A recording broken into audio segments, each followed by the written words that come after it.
તો સ્વાગત છે મિત્રો આપણા એક ઓર નવા વ્લોગમાં। તો આપણે આજે પાછા માંડવી કાઢવા આવી ગયા અહીં અને માંડવીના પાથરા ઓરવાનું કામ ચાલુ છે। 3-4 જણા ઓરે છે માંડવી, જોઈ લ્યો।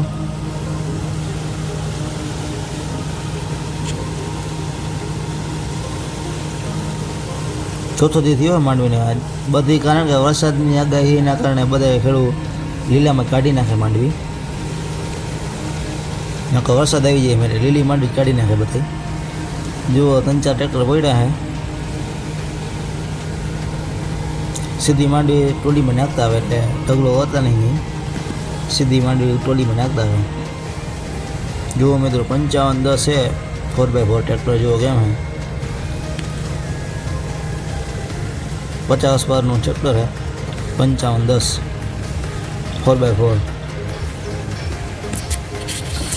હવે તમને બતાવી દઈ માંડવી ટોલીમાં નાખતા આવે માંડવી, અને માંડવીમાં મિત્રો 40% જેવી ધૂળ છે, કારણ કે આપણે ચાયણો હોય એના કારણે માંડવી ચોખ્ખી આવે છે। નકર 40% જેવી ધૂળ છે માંડવીમાં। જો તમને બતાવી દઈ કે કેટલી ધૂળ આવે આપણે સીધી માંડવીમાં ડાયરેક્ટ। આ તો સાઈડમાં ચાયણો હોય ધાર દેવાનું, એના કારણે માંડવી ચોખ્ખી આવે હાવ। જો તમને બતાવી,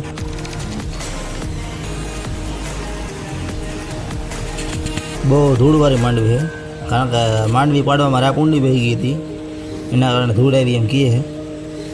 જુઓ તમે કેટલી ધૂળ છે। અને ચાયણામાં અહીં જે માંડવી આવે આપણે એ ચોખ્ખી આવે હાવ, જ્યારે ધૂળ નથી આવતી એમાં।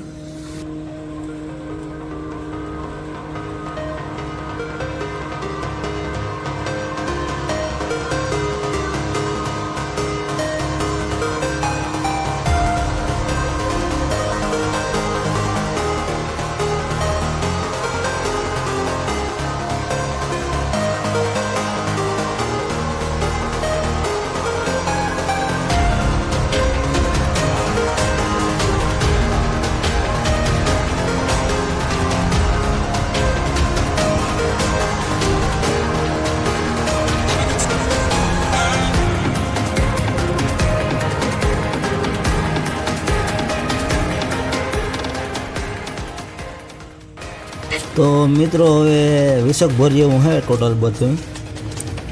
હવે કલાક 1.5 કલાક જેવું થાય, પણ તમને ભૂકો બતાવી દે કે ભૂકો જુઓ કેવો આવે છે।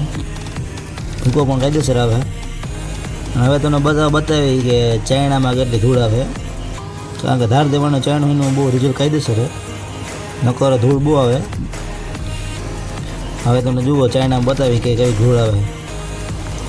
40% જેવી ધૂળ આવે છે માંડવીમાં, 40% જેવી। જોઈ લ્યો તમે કેમ ધૂળ છે, જો તમને બતાવી દઈએ। ચાયણો હોય એટલે ધૂળ બધી નીકળી જાય છે, અને આ બધી માંડવી ચોખ્ખી આવે। જુઓ તમે કાયદેસર માંડવી આવે ચોખ્ખી।